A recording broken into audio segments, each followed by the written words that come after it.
आइए सुनते हैं मुंशी प्रेमचंद के लिखे उपन्यास प्रेमा का 10वां भाग, विवाह हो गया। ये आंखों देखी बात है कि बहुत करके झूठी और बेसिर पैर की बातें आप ही आप फैल जाया करती हैं।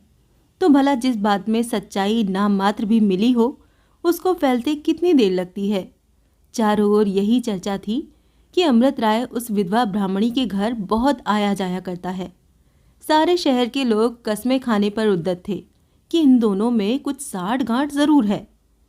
कुछ दिनों से पंडिताइन और चौबाइन ने भी पूर्णा के बनाव चुनाव पर नाक भूं चढ़ाना छोड़ दिया था, क्योंकि उनके विचार से वो अब ऐसे बंधनों की भागी न थी। जो लोग विद्वान थे और हिंदुस्तान के दूसरे देशों के हाल जानते थे, उनको इस बात की बड़ी चिंता थी कि कहीं ये दोनों नियोग न कर लें। हजारों आदमी इस घात में थे कि अगर कभी रात को अमृत राय पूर्णा की ओर जाते पकड़े जाएं, तो फिर लौटकर घर न जाने पाएं। अगर कोई अभी तक अमृत राय की नीयत की सफाई पर विश्वास रखता था, तो वो प्रेमा थी। वो बेचारी बिरहाग्नि में जलते जलते कांटा हो गई थी, मगर अभी तक उनकी मोहब्बत उसके दिल में वैसी ही बनी हुई थी। उसके दिल में कोई बैठा हुआ कह रहा था कि तेरा विवाह उनसे अवश्य होगा। इसी आशा पर उसके जीवन का आधार था। वो उन लोगों में थी जो एक ही बार दिल का सौदा चुकाते हैं। आज पूर्णा से वचन लेकर बाबू साहब बंगले पर पहुंचने भी न पाए थे कि ये खबर एक कान से दूसरे कान फैलने लगी और शाम होते होते सारे शहर में ये बात गूंजने लगी। जो कोई सुनता उसे पहले तो विश्वास न आता। क्या इतने मान मर्यादा वाले ईसाई हो गए हैं? जब उसकी शंका मिट जाती, वो उनको गालियां देता, कोसता। रात तो किसी तरह कटी। सवेरा होते ही मुंशी बद्री प्रसाद के मकान पर सारे नगर के पंडित, विद्वान, धनाढ्य और प्रतिष्ठित लोग एकत्र हुए और इसका विचार होने लगा कि ये शादी कैसे रोकी जाए। पंडित भृगुदत्त: विधवा विवाह वर्जित है। कोई हमसे शास्त्रार्थ कर ले, वेद पुराण में कहीं ऐसा अधिकार कोई दिखा दे तो हम आज पंडिताई करना छोड़ दें। इस पर बहुत से आदमी चिल्लाए, हाँ हाँ जरूर शास्त्रार्थ हो।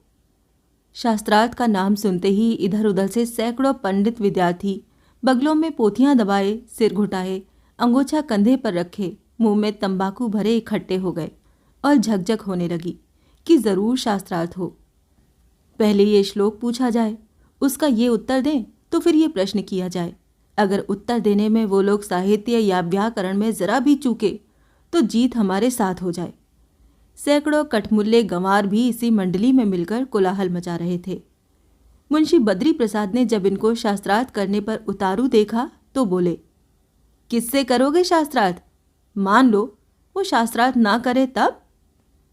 सेठ धूनीमल: बिना शास्त्रार्थ किए विवाह कर लेंगे। धोती संभाल कर बोले, थाने में रपट कर दूंगा। ठाकुर जोरावर सिंह मोछों पर ताव देकर, कोई ठट्टा है ब्याह करना? सिर काट डालूंगा, लहू की नदी बह जाएगी। राव साहब: बारात की बारात काट डालेंगे। इतने में सैकड़ों आदमी और आ डटे और आग में ईंधन लगाने लगे। एक, जरूर से जरूर सिर गंजा कर दिया जाए। दूसरा, घर में आग लगा देंगे, सब बारात जल भुन जाएगी। तीसरा, पहले उसका गला घोंट देंगे। इधर तो ये हड़बोक मचा हुआ था, उधर दीवान खाने में बहुत से वकील और मुख्तार रमझल्ला मचा रहे थे। इस विवाह को न्याय विरुद्ध साबित करने के लिए बड़ा उद्योग किया जा रहा था। बड़ी तेजी से मोटी मोटी पुस्तकों के वरक उल्टे जा रहे थे। बरसों की पुरानी धुरानी नज़ीरें पड़ी जा रही थी कि कहीं से कोई दाव पकड़ निकल आए, मगर कई घंटे तक सर खपाने पर कुछ न हो सका। आखिर ये सम्मति हुई कि पहले ठाकुर जोरावर सिंह अमृत राय को धमकाएं। अगर इस पर भी वो न माने तो जिस दिन बारात निकले सड़क पर मारपीट की जाए। इधर बाबू अमृत राय ब्याह की तैयारियों में लगे हुए थे कि ठाकुर जोरावर सिंह का पत्र पहुंचा। उसमें लिखा था, बाबू अमृत राय को ठाकुर जोरावर सिंह का सलाम बंदगी। बहुत बहुत तरह से पहुंचे। आगे हमने सुना है कि आप किसी विधवा ब्राह्मणी से विवाह करने वाले हैं। हम आपसे कहे देते हैं कि भूल कर भी ऐसा न कीजिएगा, नहीं तो आप जाने और आपका काम। जोरावर सिंह एक धनाढ्य और प्रतिष्ठित आदमी होने के उपरांत उस शहर के लठैतों और बांके आदमियों का सरदार था और कई बेर बड़े बड़ों को नीचा दुखा चुका था। उसकी धमकी ऐसी न थी कि अमृत राय पर उसका कुछ असर न पड़ता। चिट्ठी को देखते ही उनके चेहरे का रंग उड़ गया। सोचने लगे कि ऐसी कौन सी चाल चलूं कि इसको अपना आदमी बना लूं कि इतने में दूसरी चिट्ठी पहुंची। ये गुमनाम थी और सका आशा भी पहली चिट्ठी से मिलता था। इसके बाद शाम होते होते सैकड़ों गुमनाम चिट्ठियां आईं। कोई कहता था कि अगर फिर ब्याह का नाम लिया तो घर में आग लगा देंगे। कोई सर काटने की धमकी देता था। कोई पेट में छुरी भोंकने के लिए तैयार था। कोई मूंछ की बात उखाड़ने के लिए चुटकियां गर्म कर रहा था। अमृत राय ये तो जानते थे कि शहर वाले विरोध अवश्य करेंगे, मगर उनको इस तरह की राड़ का गुमान भी न था। इन धमकियों ने जरा देर के लिए उन्हें भय में डाल दिया। अपने से अधिक खटका उनको पूर्णा के बारे में था कि कहीं यही सब दुष्ट उसे कोई हानि न पहुंचाएं। उसी दम कपड़े पहन पैरगाड़ी पर सवार होकर चटपट मजिस्ट्रेट की सेवा में उपस्थित हुए और उनसे पूरा पूरा वृतांत कहा। बाबू साहब का अंग्रेजों में बहुत मान था। इसीलिए नहीं कि वो खुशामदी थे या अफसरों की पूजा किया करते थे, किंतु इसीलिए कि वो अपनी मर्यादा रखना आप जानते थे। साहब ने उनका बड़ा आदर किया, उनकी बातें बड़े ध्यान से सुनी, सामाजिक सुधार की आवश्यकता को माना और पुलिस के सुपरिटेंडेंट को लिखा कि आप अमृत राय की रक्षा के वास्ते एक गार्ड रवाना कीजिए और खबर लेते रहिए कि मारपीट खून खराबा न हो जाए। सांझ होते होते 30 सिपाहियों का एक गारद बाबू साहब के मकान पर पहुंच गया, जिनमें से 5 बलवान आदमी पूर्णा के मकान की हिफाजत करने के लिए भेजे गए। शहर वालों ने जब देखा कि बाबू साहब ऐसा प्रबंध कर रहे हैं तो और भी झल्लाए। मुंशी बद्री प्रसाद अपने सहायकों को लेकर मजिस्ट्रेट के पास पहुंचे और दुहाई मचाई कि अगर ये विवाह न रोका गया तो शहर में बड़ा उपद्रव होगा और बलवा हो जाने का डर है। मगर साहब समझ गए कि ये लोग मिलजुल कर अमृत राय को हानि पहुंचाना चाहते हैं।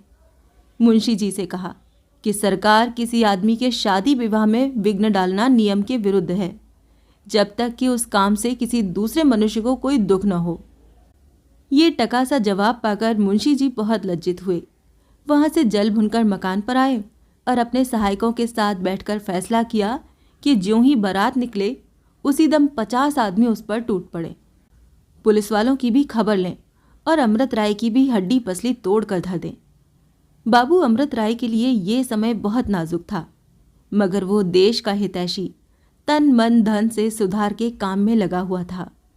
विवाह का दिन आज से 1 सप्ताह पीछे नियत किया गया, क्योंकि ज़्यादा विलंब करना उचित न था। और ये 7 दिन बाबू साहब ने ऐसी हैरानी में काटे कि जिसका वर्णन नहीं किया जा सकता। प्रतिदिन वो 2 कांस्टेबलों के साथ पिस्तौलों की जोड़ी लगाए दोपहर पूर्णा के मकान पर आते। वो बेचारी मारे डर के मरी जाती थी। वो अपने को बार बार कोसती कि मैंने क्यों उनको आशा दिलाकर ये जोखिम मोल ली। अगर इन दुष्टों ने कहीं उन्हें कोई हानि पहुंचाई तो वो मेरी ही नादानी का फल होगा। यद्यपि उसकी रक्षा के लिए कई सिपाही नियत थे, मगर रात रात भर उसकी आंखों में नींद न आती। पत्ता भी खड़कता तो चौंक कर उठ बैठती। जब बाबू साहब सवेरे आकर उसको ढांढस देते तब जाकर उसकी जान में जान आती। अमृत राय ने चिट्ठियां तो इधर उधर भेज ही दी थीं। विवाह के 3-4 दिन पहले से मेहमान आने लगे। कोई मुंबई से आता था, कोई मद्रास से, कोई पंजाब से, कोई बंगाल से। बनारस में सामाजिक सुधार और विरोधियों का बड़ा जोर था और सारे भारतवर्ष के रिफॉर्मरों में जी लगी हुई थी कि चाहे जो हो, बनारस में सुधार और चमत्कार फैलाने का ऐसा अपूर्व समय हाथ से न जाने देना चाहिए। वो इतनी दूर दूर से इसीलिए आते थे कि सब काशी की भूमि में रिफॉर्म की पताका अवश्य गाड़ दें। वो जानते थे कि अगर इस शहर में ये विवाह हो तो फिर इस सूबे के दूसरे शहरों के रिफॉर्मरों के लिए रास्ता खुल जाएगा। अमृत राय मेहमानों की आवभगत में लगे हुए थे और उनके उत्साही चेले साफ सुथरे कपड़े पहने स्टेशन पर जा जाकर मेहमानों को आदरपूर्वक लाते और उन्हें सजे हुए कमरों में ठहराते। विवाह के दिन तक यहाँ कोई 150 मेहमान जमा हो गए। अगर कोई मनुष्य सारे आर्यवर्त की सभ्यता, स्वतंत्रता, उदारता और देशभक्ति को एकत्रित देखना चाहता था तो इस समय बाबू अमृत राय के मकान पर देख सकता था। बनारस के पुरानी लकीर पीटने वाले लोग इन तैयारियों और ऐसे प्रतिष्ठित मेहमानों को देख देख कर दांतों तले उंगली दबाते। मुंशी बद्री प्रसाद और उनके सहायकों ने कई बार धूमधाम से जलसे किए। हर बेर यही बात तय हुई कि चाहे जो हो, मारपीट जरूर की जाए। विवाह के पहले शाम को बाबू अमृत राय अपने साथियों को लेकर पूर्णा के मकान पर पहुंचे और वहां उनको बारातियों के आदर सम्मान का प्रबंध करने के लिए ठहरा दिया। इसके बाद पूर्णा के पास गए।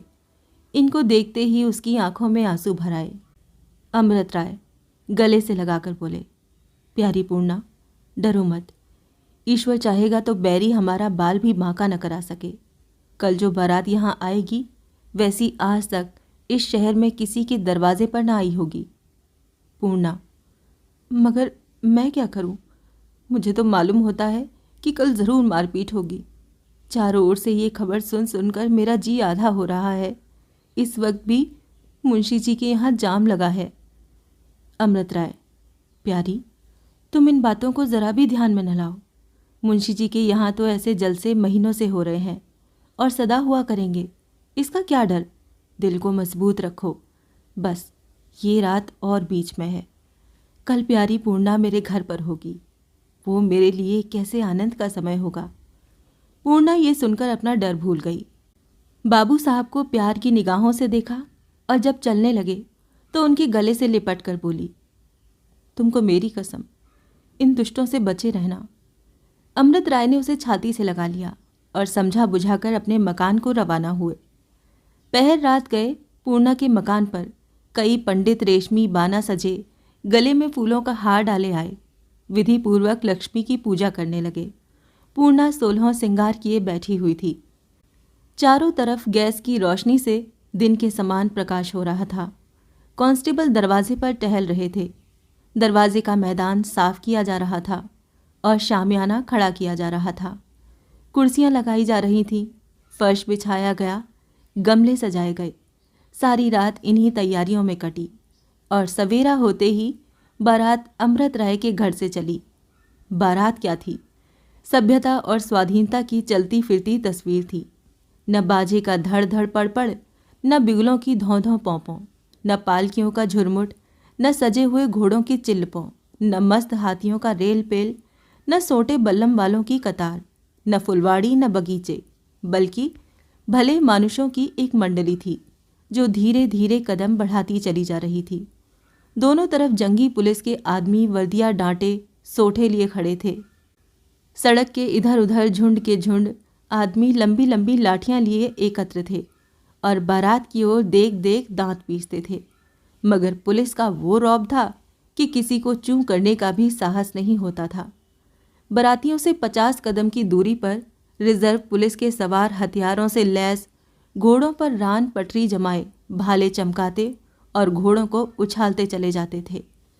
तिस पर भी सबको ये खटका लगा हुआ था कि कहीं पुलिस के भय का ये तिलिस्म टूट न जाए। यद्यपि बारातियों के चेहरे से घबराहट लेश मात्र भी न पाई जाती थी, तथापि दिल सबके धड़क रहे थे। जरा भी सटपट होती तो सबके कान खड़े हो जाते। एक बेर दुष्टों ने सचमुच धावा कर ही दिया। चारों ओर हलचल मच गई, मगर उसी दम पुलिस ने भी डबल मार्च किया और दम की दम में कई फसादियों की मुश्कें कस लीं। फिर किसी को उपद्रव मचाने का साहस न हुआ। किसी तरह घंटे भर में बारात पूर्णा के मकान पर पहुंची। यहाँ पहले से ही बारातियों के शुभागमन का सामान किया गया था। आंगन में फर्श लगा हुआ था, कुर्सियां धरी हुई थीं और बीचों बीच में कई पूज्य ब्राह्मण हवन कुंड के किनारे बैठकर आहुति दे रहे थे। हवन की सुगंध चारों ओर उड़ रही थी। उस पर मंत्रों के मीठे मीठे मध्यम और मनोहर स्वर जब कान में आते तो दिल आप ही उछलने लगता। जब सब बाराती बैठ गए तब उनके माथे पर केसर और चंदन मला गया, उनके गले में हार डाले गए और बाबू अमृत राय पर सब आदमियों ने पुष्पों की वर्षा की। इसके पीछे वो मकान के भीतर गए और वहाँ विधि पूर्वक विवाह हुआ। न गीत गाए गए, न गाली गलौज की नौबत आई, न नेक चार का ऊधम मचा। अब भीतर तो शादी हो रही थी, बाहर हजारों आदमी लाठियां और सोंटे लिए गुल मचा रहे थे। पुलिस वाले उनको रोके हुए मकान के चौगिर्द खड़े थे। इसी बीच में पुलिस का कप्तान भी आ पहुंचा। उसने आते ही हुक्म दिया कि भीड़ हटा दी जाए और उसी दम पुलिस वालों ने सोटों से मार मार कर इस भीड़ को हटाना शुरू किया। जंगी पुलिस ने डराने के लिए बंदूकों की 2-4 बाढ़ें हवा में सर कर दी। अब क्या था, चारों ओर भगदड़ मच गई। लोग एक पर एक गिरने लगे, मगर ठीक उसी समय ठाकुर जोरावर सिंह बाकी पगिया बांधे, राजपूती बाना सजे, दोहरी पिस्तौल लगाए दिखाई दिया। उसकी मूछें खड़ी थीं, आंखों से अंगारे उड़ रहे थे। उसको देखते ही वो लोग जो छितिर बितिर हो रहे थे इकट्ठा होने लगे, जैसे सरदार को देखकर भागती हुई सेना दम पकड़ ले। देखते ही देखते 1000 आदमी से अधिक एकत्र हो गए और तलवार के धनी ठाकुर ने एक बार कड़क कर कहा, जय दुर्गा जी की। वहीं सारे दिलों में मानो बिजली कौंध गई, जोश भड़क उठा, त्योरियों पर बल पड़ गए और सब के सब नद की तरह उमड़ते हुए आगे को बढ़े। जंगी पुलिस वाले भी संगीने चढ़ाए, साफ बांधे डटे खड़े थे। चारों ओर भयानक सन्नाटा छाया हुआ था। धड़का लगा हुआ था कि अब कोई दम में लहू की नदी बह सकती है। कप्तान ने जब इस बाढ़ को अपने ऊपर आते देखा तो अपने सिपाहियों को ललकारा और बड़े जीवट से मैदान में आकर सवारों को उभारने लगा कि यकायक पिस्तौल की आवाज़ आई और कप्तान की टोपी ज़मीन पर गिर पड़ी, मगर घाव ओछा लगा। कप्तान ने देख लिया था कि ये पिस्तौल जोरावर सिंह ने सर की थी। उसने भी चट अपनी बंदूक संभाली और निशाने को लगाना था कि धांय से आवाज़ हुई और जोरावर सिंह चारों खाने चित्त ज़मीन पर आ रहा। उसके गिरते ही सबके हियाब छूट गए। वो भेड़ों की भांति भागने लगे, जिसकी जिधर सींग समाई चल निकला। कोई आधे घंटे में वहाँ चिड़िया का पूत भी दिखाई न दिया। बाहर तो ये उपद्रव मचा था, भीतर दुल्हा दुल्हन मारे डर के सूखे जाते थे। बाबू अमृत राय जी दम के दम खबरें मंगाते और थर थर कांपती हुई पूर्णा को ढांढस देते। वो बेचारी रो रही थी कि मुझ अभागिनी के लिए माथा पिटौवल हो रही है कि इतने में बंदूक छूटी। हे नारायण, अब किसकी जान गई। अमृत राय घबरा कर उठे कि जरा बाहर जाकर देखें, मगर पूर्णा से हाथ न छुड़ा सके। इतने में एक आदमी ने फिर आकर कहा, बाबू साहब, ठाकुर ढेर हो गए, कप्तान ने गोली मार दी। आधे घंटे में मैदान साफ हो गया और अब यहाँ से बारात की विदाई की ठहरी। पूर्णा और बिल्लो एक सेज गाड़ी में बिठाई गईं और जिस सजधज से बारात आई थी उसी तरह वापस हुई। अब की किसी को सर उठाने का साहस नहीं हुआ। इसमें संदेह नहीं कि इधर उधर झुंड आदमी जमा थे और इस मंडली को क्रोध की निगाहों से देख रहे थे। कभी कभी मनचला जवान एक आध पत्थर भी चला देता था, कभी तालियां बजाई जाती थीं, मुंह चिढ़ाया जाता था, मगर इन शरारतों से ऐसे दिल के पोढ़े आदमियों की गंभीरता में क्या विघ्न पड़ सकता है। कोई आधे घंटे में बारात ठिकाने पर पहुंची। दुल्हन उतारी गई और बारातियों की जान में जान आई। अमृत राय की खुशी का क्या पूछना। वो दौड़ दौड़ कर सबसे हाथ मिलाते फिरते थे, बाँछें खिली जाती थीं। ज्यों ही दुल्हन उस कमरे में पहुंची जो स्वयं आप ही दुल्हन की तरह सजा हुआ था, तो अमृत राय ने आकर कहा, प्यारी, लो, हम कुशल से पहुंच गए। हैं, तुम यूं ही रो रही हो? ये कहते हुए उन्होंने रूमाल से उसके आंसू पोंछे और उसे गले से लगाया। प्रेम रस में डूबी पूर्णा ने अमृत राय का हाथ पकड़ लिया और बोली, आप तो आज ऐसे प्रसन्न चित्त है मानो कोई राज मिल गया हो। अमृत राय लिपटा कर, कोई झूठ है जिसे ऐसी रानी मिले, उसे राज की क्या परवाह। आज का दिन आनंद में कटा। दूसरे दिन बारातियों ने विदा होने की आज्ञा मांगी, मगर अमृत राय की ये सलाह हुई कि लाला धनुषधारी लाल कम से कम एक बार सबको अपने व्याख्यान से कृतज्ञ करें। ये सलाह सबको पसंद आई। अमृत राय ने अपने बगीचे में एक बड़ा शामियाना खड़ा करवाया और बड़े उत्सव से सभा हुई। वो धुआंधार व्याख्यान हुए कि फिर सामाजिक सुधार का गौरव सबके दिलों में बैठ गया। फिर तो 2 जलसे और भी हुए और दूने धूमधाम के साथ सारा शहर टूट पड़ता था। सैकड़ों आदमियों का जनेऊ टूट गया। इस उत्सव के बाद 2 विधवा विवाह और हुए। दोनों दूल्हे अमृत राय की उत्साही सहायकों में थे और दुल्हनों में से एक पूर्णा के साथ गंगा नहाने वाली रामकली थी। चौथे दिन सब नेवतहरी विदा हुए। पूर्णा बहुत कन्नी काटती फिरी, मगर बरातियों के आग्रह से मजबूर होकर उनसे मुलाकात करनी ही पड़ी। और लाला धनुषधारी लाल ने तो 3 दिन उसे बराबर स्त्री धर्म की शिक्षा दी। शादी के चौथे दिन के बाद पूर्णा बैठी हुई थी कि एक औरत ने आकर उसके एक बंद लिफाफा दिया। पढ़ा तो प्रेमा का प्रेम पत्र था। उसने उसे मुबारकबाद दी थी और बाबू अमृत राय की वो तस्वीर जो बरसों से उसके गले का हार हो रही थी, पूर्णा के लिए भेज दी थी। उस खत की आखिरी सतरें ये थीं। सखी, तुम बड़ी भाग्यवती हो। ईश्वर सदा तुम्हारा सुहाग कायम रखें। तुम्हारे पति की तस्वीर तुम्हारे पास भेजती हूँ। इसे मेरी यादगार समझना। तुम जानती हो कि मैं इसको जान से ज़्यादा प्यारी समझती रही, मगर अब मैं इस योग्य नहीं रही कि इसे अपने पास रख सकूं। अब ये तुमको मुबारक हो। प्यारी, मुझे भूलना मत। अपने प्यारे पति को मेरी ओर से धन्यवाद देना। तुम्हारी अभागिन सखी प्रेमा। अफसोस, आज के 15वें दिन बेचारी प्रेमा बाबू दाननाथ के गले बांध दी गई। बड़े धूमधाम से बारात निकली। हजारों रुपया लुटा दिया गया। कई दिन तक सारा शहर मुंशी बद्री प्रसाद के दरवाजे पर नाच देखता रहा। लाखों का वारा न्यारा हो गया। ब्याह के तीसरे ही दिन मुंशी जी परलोक को सिधारे। ईश्वर उनको स्वर्गवास दे।